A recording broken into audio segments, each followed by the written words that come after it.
Olá, alunos do nono ano, tudo bem com vocês? Estamos aí, mais uma semana com os planos de estudos tutorados de Minas Gerais, os PETs. Agora o PET volume 4, essa semana 2 de 2021. Lembrando que mesmo as aulas retornando aí, eu vou continuar fazendo vídeo. Então já se inscreva no canal, porque tem vídeo novo aqui toda semana. Não se esqueça também de dar like nesse vídeo, comentar e compartilhar com os colegas de vocês, beleza? Então pegue seu caderno e vamos juntos fazer as atividades dessa semana. Essa semana a gente vai falar aí da Revolução Chinesa de 1949 e também da Revolução Cubana.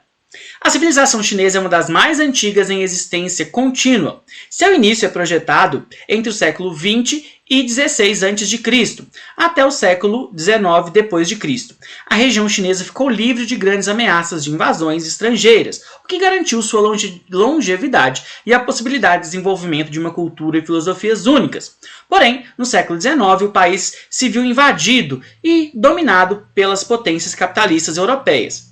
Imperialismo, principalmente a Inglaterra. Então a história da China é uma história muito longa, né? Então ela é uma das mais antigas, né, civilizações, é uma civilização muito importante que desenvolveu muita coisa, e é uma civilização que foi livre por um período muito longo, né? Até que no século XIX a gente vai ter o imperialismo, né, que é a dominação de uma nação sobre a outra, e a China vai começar a sofrer influência, né, de outros países aí, né, principalmente a Inglaterra.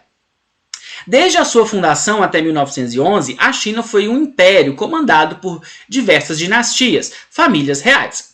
Em 1911, tentando diminuir a tensão e insatisfação geradas pela presença estrangeira, é criada a República da China. Em 1915, o país passa a ser controlado politicamente pelos japoneses. O controle japonês aumenta a insatisfação política dos chineses, que em 1921 criaram o Partido Comunista Chinês. Por seu forte apelo popular, o novo partido foi visto como uma ameaça à ordem governamental e, sendo assim, suas lideranças e participantes sofreram perseguições das autoridades chinesas. Então a China, né, que o sistema de governo, né, era um império governado pelas mesmas famílias, né, então a gente tem diversas dinastias, né, então poderia passando de pai para filho. A gente tem aí, primeiro, a China sendo controlada pela Inglaterra, depois a gente tem aí o controle, né, do Japão, a gente tem a China passando a ser uma república, né, e a gente tem o nascimento do Partido Comunista Chinês. E o Partido Comunista ele vai crescer muito, né, na população, dentro da população. E justamente por crescer, né, a gente vai ver aí, então, o governo colocando esse partido na clandestinidade e perseguindo, né, quem seguia esse partido. Até que a gente vai ter, né, um dos líderes principais, aí, que é esse aí, ó, o Mao Tse-tung. Impedidos de participarem das questões políticas, os comunistas chineses, sob a liderança de Mao Tse-tung, mobilizaram as populações camponesas, atraídas pela promessa do uso coletivo das terras e a criação de um sistema político igualitário. Com o apoio dos camponeses, Mao Tse-tung criou o Exército Vermelho, que entre os anos 1930 e 1940 lutou contra o governo da nação. Então a gente tem o Mao Tse-tung como o principal líder aí, né? E ele vai conseguir juntar uma grande parte da população, principalmente a população camponesa, né, que trabalhava em terras que não eram próprias, né, com a promessa, com a ideia, né, de uma distribuição igualitária de renda, de terras e uma mudança no sistema político, né. E aí ele vai formar esse exército vermelho que vai lutar, né, contra as forças do governo entre os anos de 1930 e 1940. Após esse período de batalhas, os comunistas dominaram Pequim e em 1949, Mao Tse-tung foi aclamado como novo líder da República Popular da China. Inicialmente apoiado pelo governo comunista soviético, o governo comunista chinês criou um grande projeto de transformação político-econômico, chamado Grande Salto para a Frente. Pouco tempo depois, em 1966, surgiu um programa de controle cultural, político e ideológico, chamado de Revolução Cultural. Com a morte de Mao Tse-tung, em 1976, a Revolução Cultural teve seu fim e as políticas econômicas do país se abriram para a economia mundial. Então, qual país que vai se aliar aí à China, né, que vai apoiar a China? A União Soviética. É importante a gente lembrar que a gente estava vivendo um momento de Guerra Fria, né? Então a União Soviética vai apoiar esse governo chinês, né? A China que vai passar por um projeto, né, que é o Grande salto para frente, que é um projeto mais econômico, né, de desenvolvimento econômico, e depois a gente vai ter também um projeto de controle cultural, né, a Revolução Cultural, que visava controlar, né, vários aspectos da sociedade aí. Com a morte do Mao Tse-tung em 1976, a gente tem o fim, né, dessa Revolução Cultural e a gente começa a ter uma abertura da China, né, a China que ainda hoje, né, adota um regime comunista, mas não comunista como era antigamente, né, aí são outras discussões que a gente pode ter em outros vídeos aí, beleza? A China hoje, atualmente a China é a segunda maior economia do planeta e possui a maior população entre os países do globo. Vem ganhando destaque após adotar o sistema misto, economicamente capitalista e politicamente socialista.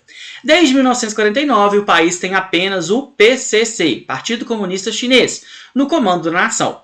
O país é criticado pelas principais democracias globais por ser um regime de partido único, pela falta de transparência política, pelo controle estatal das principais atividades econômicas e pela censura aos meios de comunicação e vigilância da população.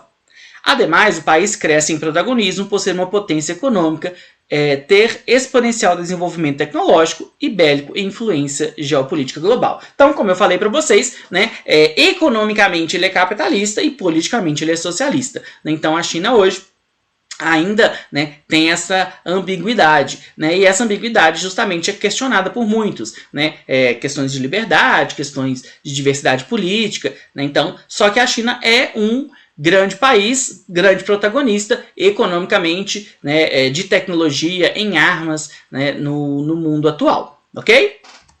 Pessoal, agora vamos falar de Cuba, independência cubana, né? Vamos falar primeiro lá da independência até a gente chegar, né, em Cuba hoje. As ilhas que compõem o país Cuba foram habitadas desde o quarto milênio a.C. pelos povos cibones taínos.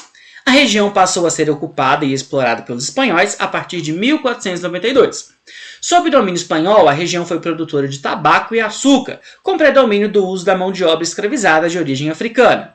Em 1898, após derrota espanhola numa guerra com os Estados Unidos, Cuba se torna uma nação politicamente emancipada. Então, a Cuba vai se tornar independente, né, com a ajuda dos Estados Unidos. Só que essa independência não vai gerar uma grande mudança na vida das pessoas. Então, Cuba era dominada pela Espanha, depois vai se tornar independente, mas vai acabar sendo dominada de outras formas por outro país. Vamos ver qual país é esse aí, olha só. A independência do país não gerou melhorias para a grande maioria da população cubana. A economia continuou dependente da exportação de produtos primários e a renda concentrada na pequena elite e no controle de empresas com sede nos Estados Unidos.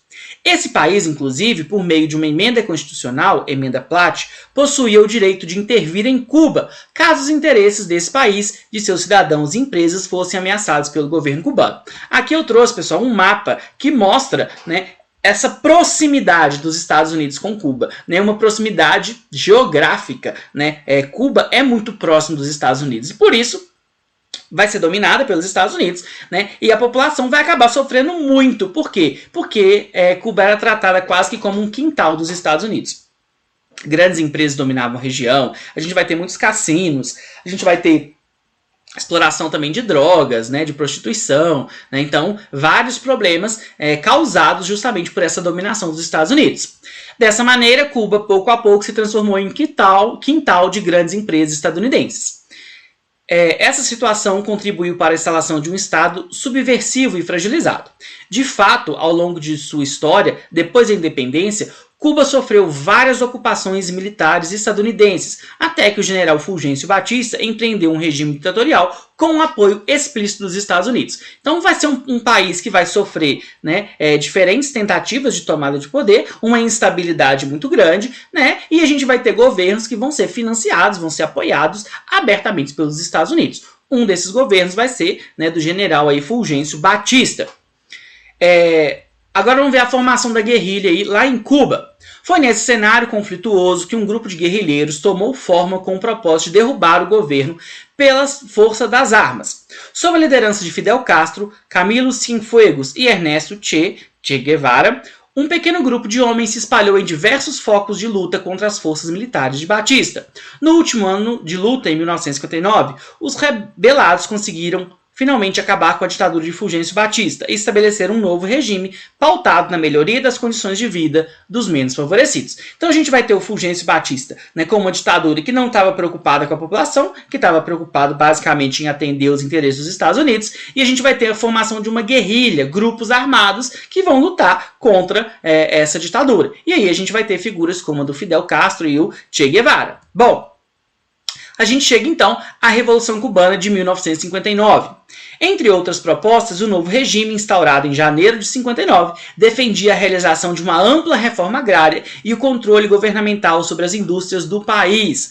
Tais proposições, obviamente, contrariavam diretamente os interesses estadunidenses, que responderam aos projetos cubanos com a suspensão das importações do açúcar cubano. Dessa forma, o governo de Fidel Castro acabou se aproximando do bloco soviético para que pudesse dar sustentação ao novo regime instaurado.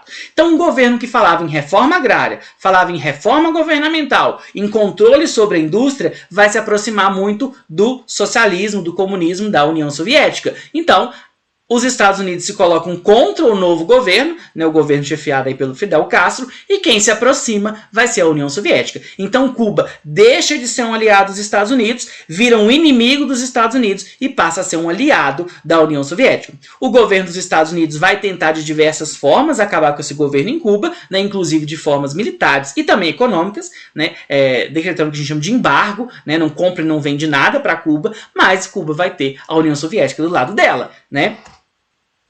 A relação com os Estados Unidos, vamos lá. A aproximação com os blocos socialistas rendeu novas retaliações dos vizinhos Estados Unidos sobre o governo de John Kennedy, que rompeu relações diplomáticas com Cuba. A ação, tomada no início de 61, foi logo seguida por uma tentativa de contragolpe, no qual um grupo reacionário, treinado pelos Estados Unidos, tentou instalar, sem sucesso, uma guerra civil que ficou conhecida por invasão da Baía dos Porcos.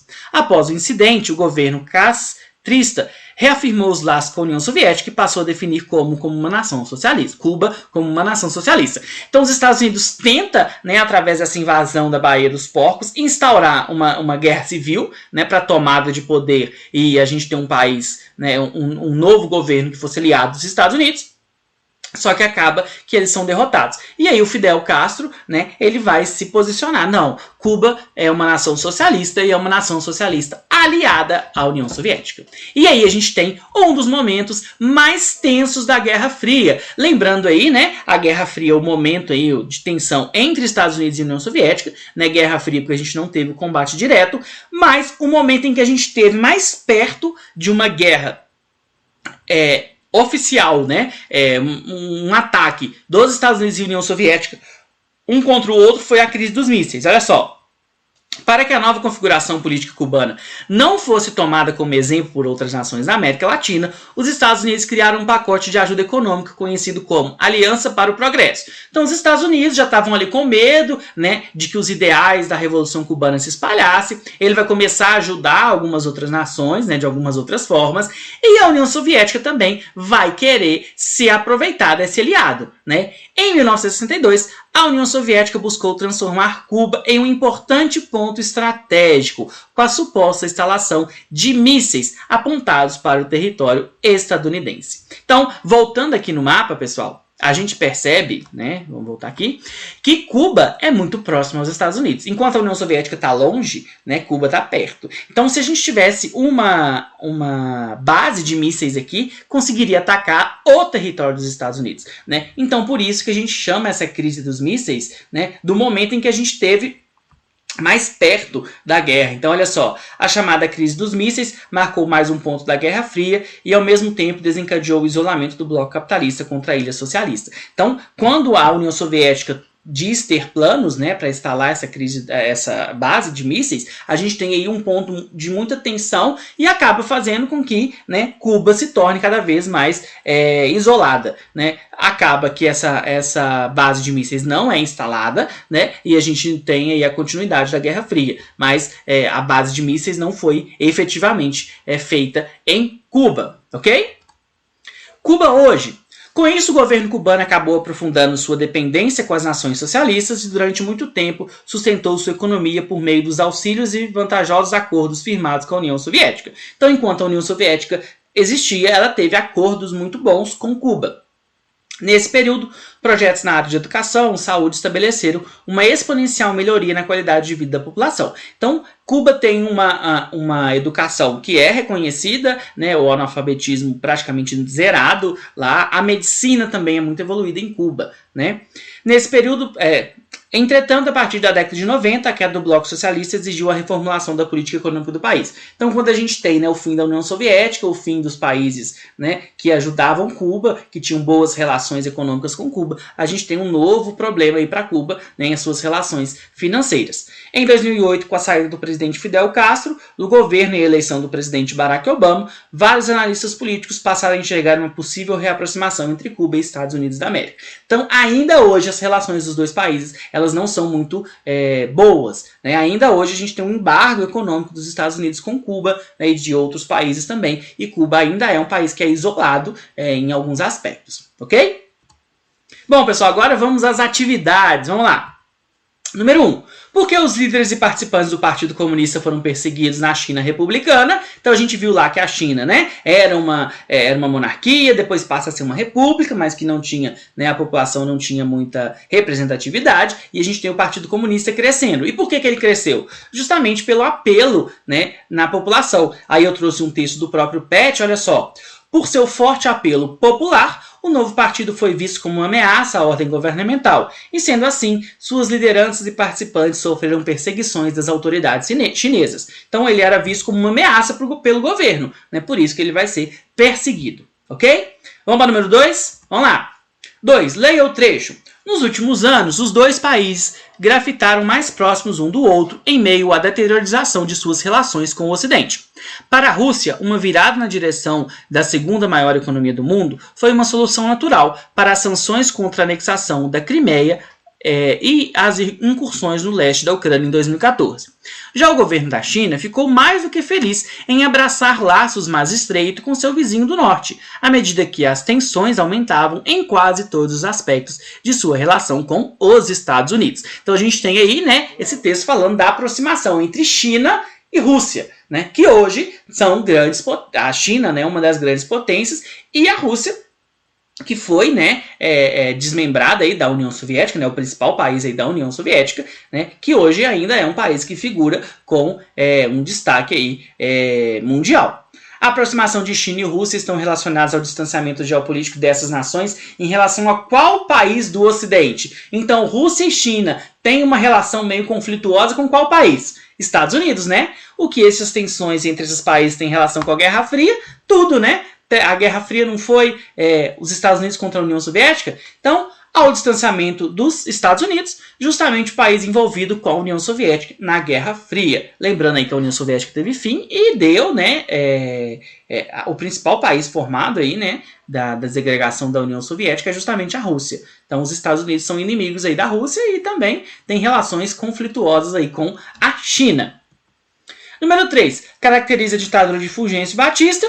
O governo de Fulgêncio Batista, né, lá em Cuba, ficava cada vez era conhecido, né, por sua negligência com as necessidades básicas da população e a brutalidade com a qual reprimia seus inimigos políticos. Então, o governo Fulgêncio Batista, as características dele vão ser essa negligência, né, com as necessidades básicas da população e a brutalidade com a qual reprimia seus inimigos políticos, ok? E número 4, que foi a crise dos mísseis, né? A gente viu aí que foi um momento mais tenso, né? A União Soviética pretendia construir uma base de mísseis em Cuba, isso elevou a tensão com os Estados Unidos e criou uma crise que quase resultou no conflito direto, né? Como eu falei para vocês, é o momento mais próximo que a gente teve de um conflito direto da União Soviética com os Estados Unidos, foi justamente a crise dos mísseis em Cuba.